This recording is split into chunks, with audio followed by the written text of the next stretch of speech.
এক ছিল খুব গরিব একটি পরিবার, বাবা, মা ও এক ছোট ছেলে। সারাদিন কষ্ট করে কাজ করেও তারা ঠিকমতো খাবার পেত না। তবুও তাদের একটি গুণ ছিল, তারা কখনো অভিযোগ করত না এবং দরজায় কেউ এলে খালি হাতে ফিরিয়ে দিত না। একদিন সন্ধ্যায়, দীপাবলির আগের রাতে, দরজায় টকটক শব্দ হল। বাইরে দাঁড়িয়ে আছেন এক বয়স্কা মহিলা। তিনি বললেন, মা, অনেক দূর পথ এসেছি, একটু জল ও বসার জায়গা পাবো কি? পরিবারটি ঘরে একটু মাত্র ভাত ও একটু তরকারি ছিল। তবুও তারা বিন্দুমাত্র দ্বিধা না করে সেই খাবার মহিলাকে দিয়ে দিল। মহিলাটি খেয়ে খুব খুশি হলেন। হঠাৎ তিনি জ্যোতির্ময় আলোতে রূপান্তরিত হতে লাগলেন। সামনে দেখা দিলেন মহালক্ষ্মী দেবী।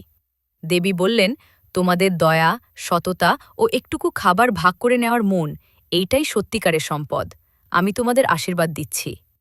পরদিন সকালে তারা ঘুম থেকে উঠে দেখলে ঘর ভরে গেছে চাল, ডাল, গম, নতুন কাপড় এবং সোনালি আলোয় ঝকঝকে একটি মাটির কুপি। সে কুপিটি যতই জ্বলে, ঘরে ততই সুখ সমৃদ্ধি আসে। গরিব পরিবারটি কখনো লোভী হল না। তারা নিজেরা যেমন খুশিতে থাকল, তেমনি গ্রামের দরিদ্র মানুষদেরও সাহায্য করতে লাগল। কাহিনী যদি ভালো লেগে থাকে তাহলে অবশ্যই ভিডিওতে লাইক এবং সাবস্ক্রাইব করবেন। ধন্যবাদ।